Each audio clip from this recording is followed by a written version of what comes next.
ఏ హ్మ్. ఇవాళ test money కొంచెం విచిత్రంగా కనిపించొచ్చు. కానీ ఇక్కడ మీకొక విషయం చెప్పడం కోసం ప్లస్ దీనికి కంటిన్యూషన్ మళ్ళీ మీకు అంటే ఇవాళ క్లాస్ వల్ల మీకు కొన్ని విషయాలు తెలిస్తే, ఇవాళ టెస్ట్ మనీ వల్ల కొన్ని విషయాలు మీకు తెలుస్తాయి. దీని ఆ! మీద మళ్ళీ ప్రత్యేకంగా ఓ రోజు నేను క్లాస్ చెప్తాను. ఎందుకు ఏంటనేది ఇవాళ క్లాస్ మటుకు వినండి పూర్తిగాని. దాని గురించి మీకు ప్లస్ ఈయన అప్పలకొండ గారని చెప్పి ఒక చిన్న రైతు. కాబట్టి ఆయనకి చాలా విషయాలు సింపుల్‌గానే చెప్తారు. దాని గురించి నేను అదనంగా కొన్ని మెడికల్ టర్మ్‌లో కానీ, లేదంటే మీకందరికి అవసరమైన విధానంలో కానీ, నేను కొన్ని విషయాలు తర్వాత చెప్తాను. మనం చెప్పిందంతా వినేయండి. మీకు అర్థమైనా అర్థం కాకపోయినాను. వాళ్ళ అబ్బాయి కొన్ని విషయాలు చెప్తారు. తర్వాత నేను చెప్తాను. సో, ఓవరాల్‌గా అంటే ఎలాంటి స్టేజ్ నుంచి ఏ స్టేజ్‌కి వెళ్లారో గుర్తుంచుకోండి. మళ్ళీ సాధన చేయడంలో ఏ స్టేజ్‌కి వెనకొచ్చారో గుర్తుపెట్టుకోండి. ఇదే మీకు సారాంశం. సో, ఎందుకు అంటే ఎలాంటి డిసీజెస్ రివర్స్ అవుతాయి? ఎంతవరకు రివర్స్ అవుతాయి? ఏ స్టేజ్ దాటితే రివర్స్ కావు అనే విషయం కొద్దో గొప్పో మీకు తెలియాలి. అలా తెలిసినప్పుడు కమాండ్ అన్నీ తగ్గిపోవు, అన్నీ క్యూర్ అవ్వకుండా ఉండవు. గుర్తుపెట్టుకోండి అది. అంటే ప్రతి దానికి ఒక లిమిట్ ఉంటది. ఆ లిమిట్ ఏంటన్నది ఇలాంటి కొన్ని చేసినప్పుడు మాత్రమే మీకు తెలుస్తది. కాబట్టి అందరూ శ్రద్ధగా వినండి. ఇది చాలా కాంప్లికేటెడ్ కేసు. రిస్క్‌తో కూడుకున్న కేసులో ఇదొకటనమాట. సాధన చక్కగా చేసిన వ్యక్తులు ఈయనొకరు. అయ్యా అప్పలకొండ గారు నమస్తే అండి. నమస్తే అండి. అయ్యా మీ వయసు, ఎత్తు, బరువు? 60 అండి. వయసు 60 అండి. వయసు 60 అంటే ఎత్తు? హ్మ్. బరువేమో 49 కేజీలండి. ఇప్పుడు కాదండి. సాధనకి రాకముందు మీ బరువెంత? 70 కేజీలండి. ఎందుకు మీరు ఆశ్రమానికి రావాల్సొచ్చింది? మీకు మీ ఆయన పాస్టర్ గారు మిమ్మల్ని ఇక్కడికి పంపించారు. ఎందుకు మీ ఇక్కడికి ఆశ్రమానికి పంపించారు?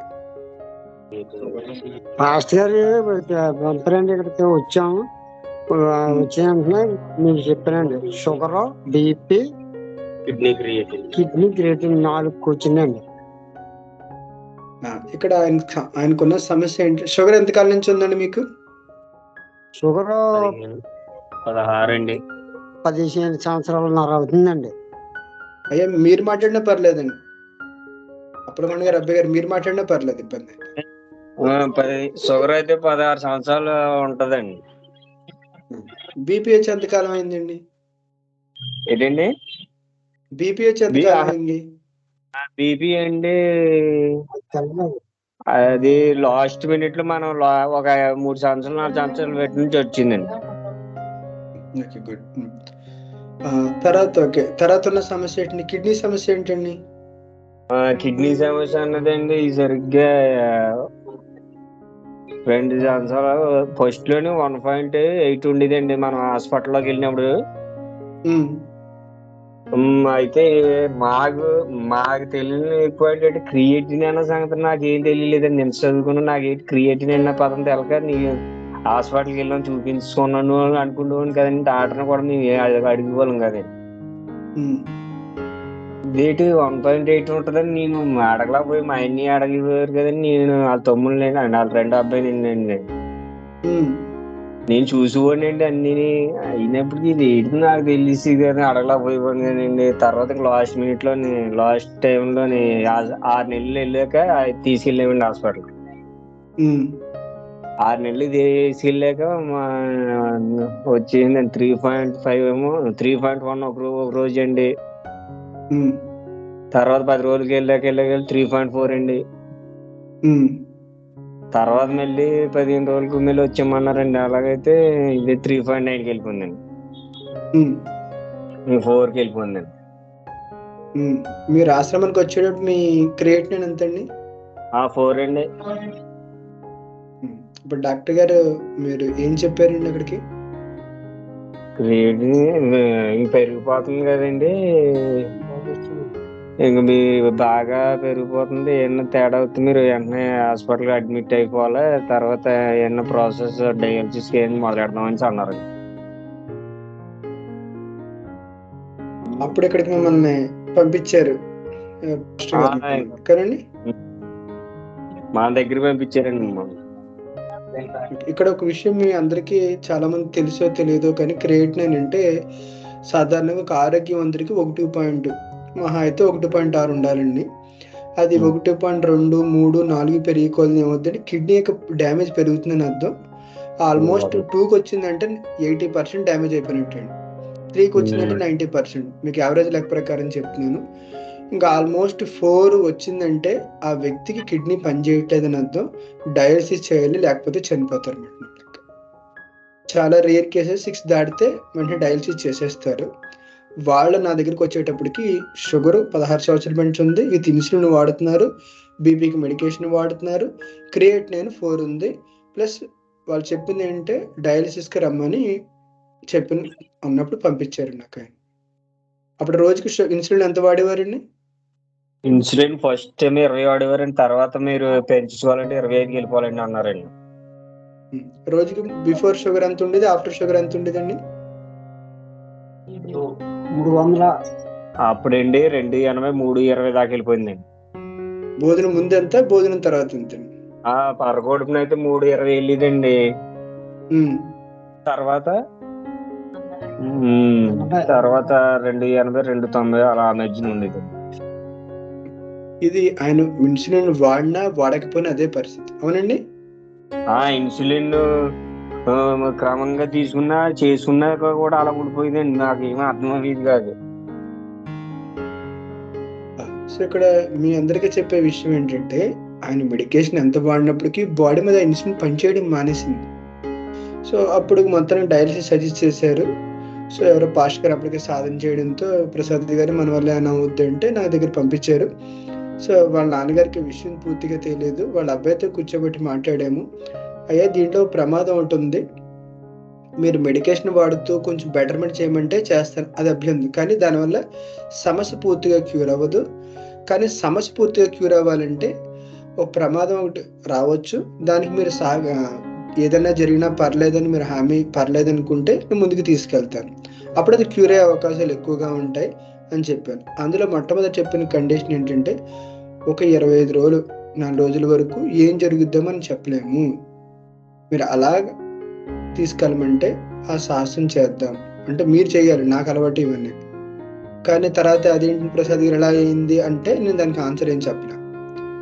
అన్నప్పుడు వాళ్ళ అబ్బాయి పర్లేదండి, మాకు అభ్యంతరం ఏం లేదు, మా నాన్నగారికి మీ విషయం చెప్పం కానీ ముందుకు ధైర్యంగా తీసుకెళ్ళండి అని చెప్పారు. అదృష్టం కోల్ది ఆయనకి అన్నీ కలిసి వచ్చాయి. ఆశ్రమానికి వచ్చారు. ఎన్ని రోజులు ఉన్నారండి మీరు ఆశ్రమంలో? 3 నెలలు అండి. 3 నెలలు ఉన్నారండి. 3 months ఉన్నారు. ఉపవాసం ఎన్ని రోజులు చేశారండి మీరు? 15 రోజులండి. షుగర్ పేషెంట్ తో ఉన్న వ్యక్తి, బీపీ మెడికేషన్ వాడుతూ షుగర్ ఇన్సులిన్ 300-600 ఉన్న వ్యక్తి, అప్పటికి క్రియేటినిన్ 4% ఉన్న వ్యక్తితో అయితే 15 రోజులు ఉపవాసం చేయించారు. ఎందుకంటే అతనికి ఉపవాసం చేయిస్తే మాత్రమే కొద్దో గొప్ప వెనక రాగలరు, అందుకు మించిన దగ్గర దారి ఏం లేదండి. కానీ ఇక్కడ ఒక పాయింట్ మీకు చెప్పే విషయం ఏంటంటే ఇక్కడ మీరు గుర్తుంచుకోవాల్సింది ఏంటంటే, ఎందుకు ఈ పాయింట్ చెప్పానంటే కొన్ని కండిషన్స్లో అతన్ని క్యూర్ చేయాలి అంటే కొన్ని రకాల మార్పులు చేయాలి. అలా మార్పు చేసినప్పుడే అతను క్యూర్ అయ్యే అవకాశాలు ఉంటాయి. కానీ బాడీ దానికి సహకారంగా ఉంటే పాజిటివ్ వస్తాయి. అప్పటికే బాడీ డ్యామేజ్ అయిపోయింది అనుకోండి, ఇంక చేతులు ఎత్తేస్తే ఇంకేం చేయలేం. అప్పుడు ఏమవుతుంది, మళ్ళీ మొదటి సమస్య మొదట్లాగే ఉంటుంది అక్కడ. కానీ అదృష్టం కోల్ది అక్కడ ఏమైంది, బాడీ కొద్దిగప్పుడు సహకరించింది. ఆయనకి ఇవాళ రోజు ఆయన క్రియేటినిన్ నాకు మొన్న తీసుకొచ్చి చూపించారు 1.9 లేదు 2 అనుకోండి. వాళ్ళకి మొన్న వచ్చినప్పుడు నాకు జస్ట్ సుమారుగా 6 నెలలు ఎంత అవుతుంది. 6 నెలల నుంచి ఒక మెడికేషన్ వాడట్లేదు, ఒక బీపీ మాత్ర వాడట్లేదు, ఏ డయాలసిస్ లేదు, చక్కగా అన్ని పనులు చేసుకుంటున్నారు. ఒకప్పుడు ఆయన ఏ పని చేసేవారు కాదు, కూర్చుని ఉండేవారు. ఇప్పుడు ఆయన గొర్రెలే కాసుకుంటారు, అవన్నీ కాసుకుంటూ ఉన్నారు, అవన్నీ పూర్తిగా అన్ని పనులు చేసుకుంటున్నారు, ఏ విధమైన ఇబ్బంది లేకుండా ఉన్నారు. కానీ ఆ టైం దాటడానికి ఇక్కడ 3 నెలలు దగ్గర సెక్షన్ అవ్వాల్సి వచ్చింది. ఇప్పుడు ఇంటికి వెళ్ళాక ఆయన చేయవలసిన పని చేసుకుంటూ వెళ్తున్నారు.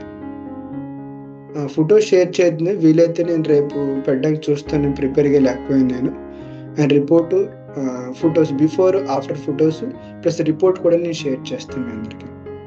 ఇక్కడ ఇవాళ క్లాస్ చెప్పడానికి గల కారణం ఉంటుంది మీకు. సో ఇది ఎందుకు మిమ్మల్ని అందరూ వినమన్నానంటే దీనికి సంబంధించి ఒక క్లాస్ ఒకటి చెప్పాలి. అది దీనికి సింక్ అవుద్ది అని ఈ విషయాన్ని మీకు చెప్తున్నాను అన్నమాట ఇక్కడ మీకు.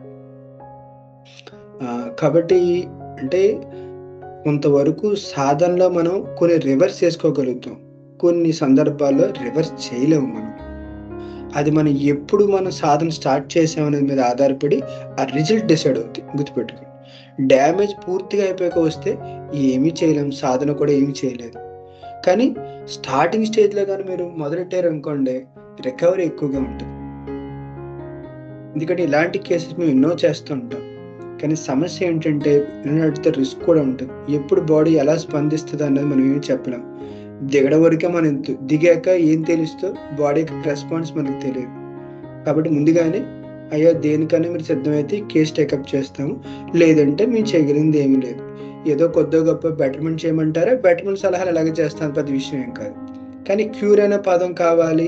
క్వాలిటీ ఆఫ్ లైఫ్ డెఫినిట్‌గా ఇంప్రూవ్‌మెంట్ కావాలంటే మటికి కొన్ని సందర్భాల్లో వాళ్ళు సాహసోపేత నిర్ణయాలు తీసుకోవాల్సి ఉంటుంది. అందులో ఆయన చేసిందంటే కొన్ని సందర్భాల్లో చాలా రేర్ కండిషన్‌లో ఆల్రెడీ డ్యామేజ్ అయితే గనుక మళ్ళీ వెంటనే హాస్పిటల్‌కెళ్ళి మళ్ళీ అదే డయాలిసిస్ చేయించుకుంటూ ఉండాలి.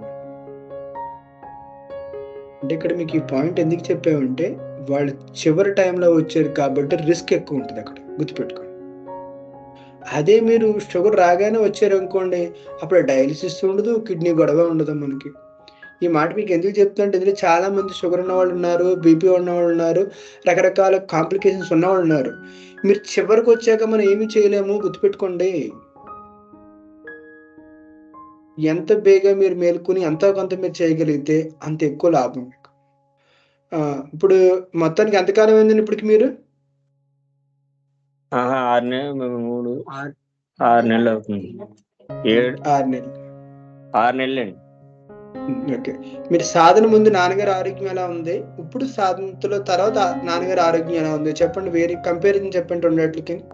కంపేరింగ్ అండి చాలా ఉందండి బాబు. ఫస్ట్‌లోనైతే నిద్ర ఉండేవాడు కాదండి బాబు. హ్మ్. నిద్ర ఉండేవాడుగా పడుకునేవాడు కాదండి. అలా ఉండిపోయేవాడు. మేము ఇదేంటి పడుకోవట్లేదంటే చెప్పకుండా ఉండిపోయేవాడండి. హ్మ్. టాబ్లెట్స్ ఎక్కువ కదండి మరి. ఒక రోజుకి 8, 9 అండి. ఆ! ఇంకా ఆట్లి వల్ల ఏం నిద్ర ఉండలేదేమో, ఒకవేళ వేడి ఎక్కువైపోతుందేమో బాడీలోని అనుకునేవాళ్ళం. హ్మ్. నడవడం గురించి, చాలే. పని చేయడం గురించి, విరేచనం గురించి. విరేచనం కూడా అది కదండి. హ్మ్. పాసింగ్ కూడా వచ్చేది కదండి బయటికి మనకి. హ్మ్. అలా ఉండేవాడండి. బలవంతంగా వేసేవాడు పాసింగ్ కూడా. హ్మ్. బాడీ అంతా బద్ధకంగా ఉండేదండి. అసలు నాకు నిద్ర వచ్చే ఎప్పుడు తెల్లవారుజామున ఒక గంట నిద్ర ఉంటున్నాను అనుకోడండి అంతే. హ్మ్. మత్తుగా ఉంటుంది అనుకోడండి. ఇప్పుడెలా ఉందండి? ప్రెజెంట్ ఇప్పుడు మత్తులు లేవు. నేను పడుకోవడానికి కూడా హ్యాపీగా పడుకుంటున్నాడండి. హ్మ్. పని? నడగలుగుతున్నాడండి. హ్మ్. నడగలుగుతున్నాడండి. అన్ని బాగానే ఉన్నాయి. మనకి అనుకూలంగా చేసుకుంటున్నాడండి అన్ని. హ్మ్. పాస్కాయ కాదు ఏదైనా అన్ని బాగానే అవుతున్నాయి.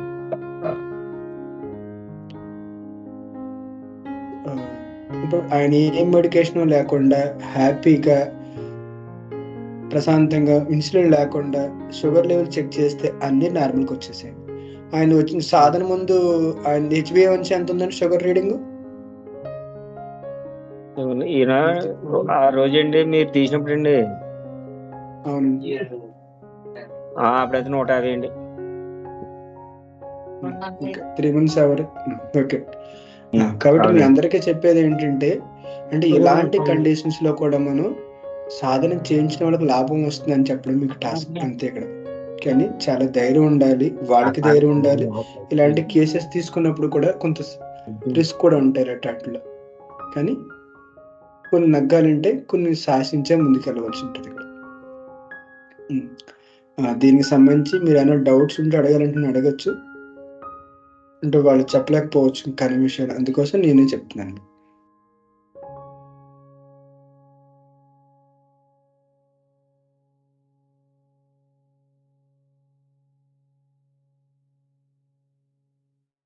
ప్రసాద్ గారు, సీతారాం ఫ్రమ్ హైదరాబాద్. చెప్పండి. చాలా బాగా చేశారు. కానీ ఇక్కడ నా డౌట్ ఏంటంటే, జనరల్గా డయాబెటిక్ అన్నది అంటే ఇంతవరకు నేను చూసింది అదొక లైఫ్ స్టైల్ డిసీజ్. ఎవడైతే ఎక్కువగా కష్టపడకుండా ఉంటారో వాళ్ళకి వస్తుంది అనేది ఇంతవరకు ఉన్నది. ఇది అంటే అఫ్ కోర్స్ టైప్ 2 డయాబెటీస్ గురించి. కానీ ఈయన రైతు అయ్యండి, ఈయన బాగా ఎక్కువ కష్టపడతారు కదా, మరి ఎందుకు వచ్చింది అంటారు? అప్పుడు ఇంకా ఆయన వ్యక్తిగత వివరాలు మీకు చాలా చెప్తే తప్ప ఉంటాయి. అందువల్ల వాళ్ళు దాంట్లో వన్ ఆఫ్ ద కారణం కూడా మిల్క్ ప్రొడక్ట్స్ అవ్వచ్చు, ప్లస్ వర్క్ చేసినంత మాత్రం రైస్ ప్రొడక్ట్స్ ఉండడం వల్ల కూడా కొన్ని అవుతాయి కదండి. కాబట్టి కాదు ఇక్కడ ప్రత్యేకంగా ఆయనకి ఎందుకు వచ్చిందని మరి స్పెసిఫిక్ గా ఇంకా చెప్పలేను నేను. ఓకే ఓకే, అంటే మీరు అసెస్ చేసే జనరల్ గా అంటే మామూలుగా మేము చూసి ఇదంతా ఏంటంటే బాగా రైస్ కార్బోహైడ్రేట్స్ అంతా ఎక్కువ తినేసి దానికి కరెక్ట్ గా కన్సంప్షన్ చేసుకోలేకపోతే అది షుగర్ కింద కన్వర్ట్ అయిపోయి అల్టిమేట్ గా అది డయాబెటిక్ అనేది వస్తుంది. టైప్ 2 అది. ఇంకా కానీ అంటే రైతులు అన్న వాళ్ళు ఇంకా డెఫినెట్ గా వాళ్ళు కష్టపడకుండా వాళ్ళకి అవ్వదు కదా, వాళ్ళు పొద్దున్న డెఫినెట్ గా సో అంటే మేబీ వేరే ఈ రీజన్ కాకుండా వేరే అదర్ రీజన్ ఏదో ఉండొచ్చు. ఓకే ఓకే ఓకే, థ్యాంక్స్ అండి. రియల్ గా చాలా బాగా చేశారు. అది కూడా మీరు చెప్పినట్టుగా బోత్ ద సైడ్స్ ప్రాబ్లం, మీకు రిస్కే అది వాళ్ళకి రిస్కే, కాన్ఫిడెంట్ గా చేయకపోతే. అవగాహన చేసుకుని పూర్తిగా బాగా ధైర్యంగా చేశారు వాళ్ళు. సమస్య ఏంట అక్కడ విషయం ఏంట ఆయన ఏం చదువుకోలేదు, అందుకే బాగా చేశారండి. అదే అదే అదే అది ఏం తెలియదు కాబట్టి గూగుల్ చెక్ చేయలేదు కాబట్టి ఈజీ అయిపోతుంది వాళ్ళకి. సో మీ మీద నమ్మకం ఒకటి ఉంటే సరిపోతుంది. అదండి. ఇంకెవరైనా అడుగుతారా?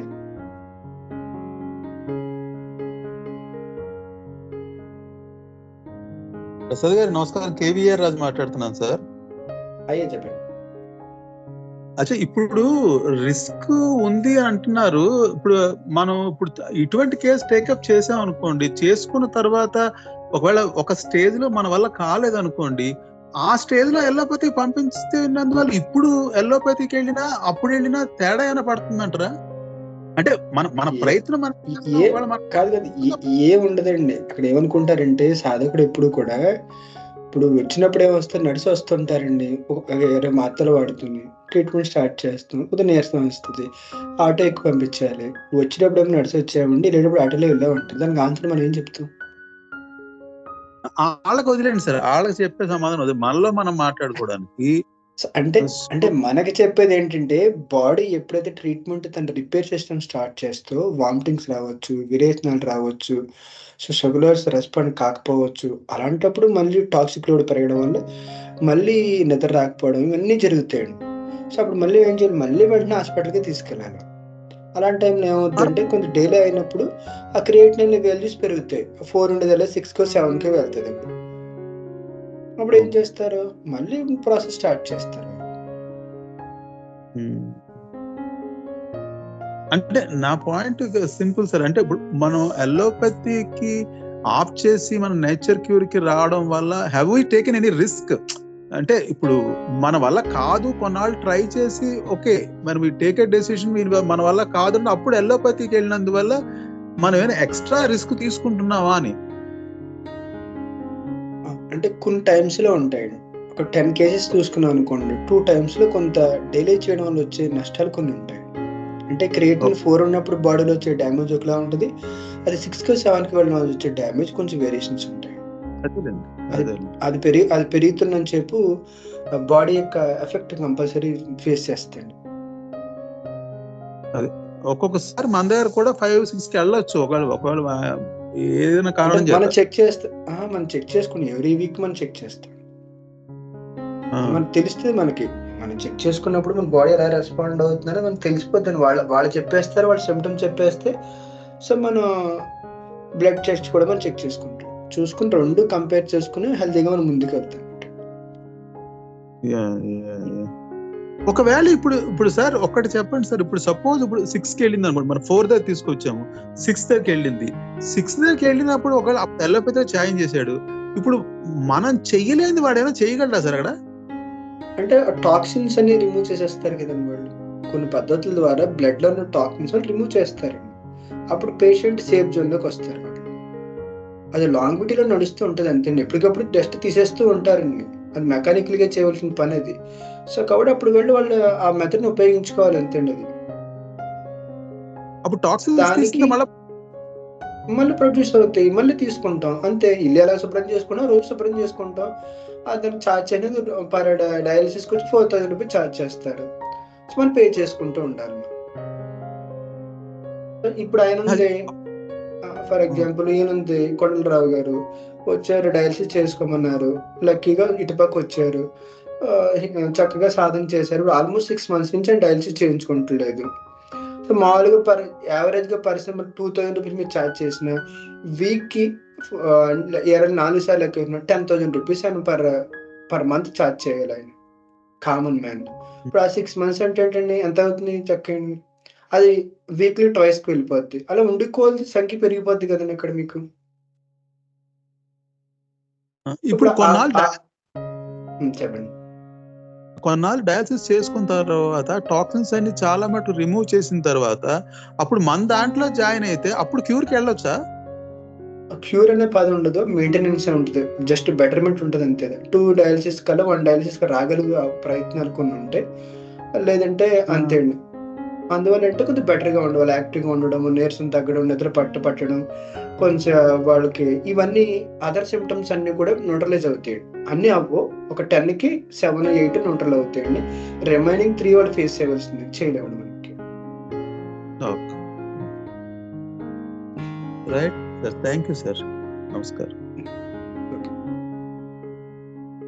ఇంకెవరికైనా డౌట్స్ ఉన్నాయండి? మంత్రం చెప్పి పూజ చేద్దాం. లెవెల్ 5 పైన ఉన్న వాళ్ళు ట్రై చేయొచ్చా, చేయకూడదు? అంటే చాలా పారామీటర్స్ చూడాలండి, కరెక్ట్గా ఎలాగని చెప్పడానికి ఉండదు. సో వయసు, ప్రజెంట్ హెల్త్ ఇష్యూస్ ఇవన్నీ చూసుకుని జనరల్ పాయింట్ అన్నీ చెక్ చేసి చేతిని 8 వరకు కూడా మేము చేస్తాం. 8, 9 ఉన్న కేసెస్ కూడా మేము ట్రీట్ చేస్తాం. ఓకే ఓకే సార్, వాళ్ళని రీచ్ అవుట్ అవ్వమని చెప్తాను సార్. ప్లస్ అది చేస్తామా లేదన్నది మట్టికి ముందు మాట్లాడి దాంట్లో ఉన్న పూర్వపరాలన్నీ చెప్పి దీంట్లో లోటుపాట్లు, రిస్క్ ఫ్యాక్టర్స్ అన్ని మేము చెప్పేస్తాం. దానికి మీరు ఓకే అనుకుంటే ముందు తీసుకో, అది మా కన్వీనియంట్గా ఉంటాయి, దీంట్లో మనం చేయొచ్చు, పాసిబిలిటీస్ ఎక్కువగా ఉన్నాయి అనుకుంటే తీసుకుంటాం. లేదు దీనివల్ల పెద్దగా లాభం ఉండదు, మీరు పాత పద్ధతిగా కొనసాగించామంటే కొన్ని కండిషన్ చెప్తాం, అదే కొనసాగించేస్తారు. అందరికీ చేస్తాం. క్రియేటివ్ మీద ఒకటే ఆధారపడి నిర్ణయించకూడదు, గుర్తుపెట్టుకోండి. 10, 12, 13, 16 ఉన్న వాళ్ళు కూడా చేస్తాం, కానీ వేరే మీటర్స్ కూడా చూసుకుంటాం. అది విషయం. ఇక్కడ విషయం ఓవరాల్ గా చెప్పే విషయం ఏంటంటే, అంటే అలాంటి కేసెస్ కూడా మీరు తినే బేసిక్ ఫుడ్ ఏవైతే మనం చెప్పుకున్నామో వాటితోనే మిరాకిల్స్ జరుగుతాయని చెప్పడం కోసం. ఆఫ్టర్ ఆల్ దొండకాయే కదా, ఆఫ్టర్ ఆల్ బీరకాయ కదా, ఆఫ్టర్ ఆల్ ఏవైతే మీరు అనుకుంటున్నారో చిన్న చిన్న టిప్స్ ని వీటిని ప్రాపర్ గా మనం ఉపయోగించడం వల్ల అలాంటి మిరాకిల్స్ చేయగలుగుతాం. ఇక్కడ ఏముంటాయి ఆశ్రమంలో? ఏముండవు, ఒక తోట, అందులో ఒక షెడ్, 2 బోర్లు అంతే, కొన్ని మొక్కలు అంతే. మీరు అందరూ చూస్తే పిచ్చి మొక్కలు కింద ఉంటే అవి మాకే అద్భుతంగా కనిపిస్తాయి. ఏముండదు అంతే, కానీ ఒక వ్యక్తి జీవితాన్ని కాపాడుతుంది. కానీ ఇవన్నీ ఆయన చేసే వ్యక్తికి అంత ధైర్యంగా చేయగలిగారు. అలా చేసినప్పుడే ఆ మార్పులు వాళ్ళు చూస్తారు. అది మీకు ఇక్కడ విషయం చెప్పేది. టైం అయింది. ముఖ్యంగా కొండలరావు గారికి సాధకులు అందరి తరపున చాలా కృతజ్ఞతలు, ఎందుకంటే మీకు వచ్చిన అభివృద్ధిని తెలియపరిచినందుకు. టైం అయింది, మంత్రం చెప్పుకుని పూజ చేద్దాం. పద్మాసనం, నడుము నిటారు, నమస్కార ముద్ర, ధృతి నివారణ మంత్రం. ఓం విశ్వాని దేవ సవితర్ధురితాని పరాశువయత్ భద్రం తన్న ఆశువ. అందరికీ నమస్తే అండి. నమస్తే అండి ప్రసాద్ గారు. నమస్తే అండి. నమస్తే అండి. నమస్తే అండి ప్రసాద్ గారు. నమస్తే అండి ప్రసాద్ గారు.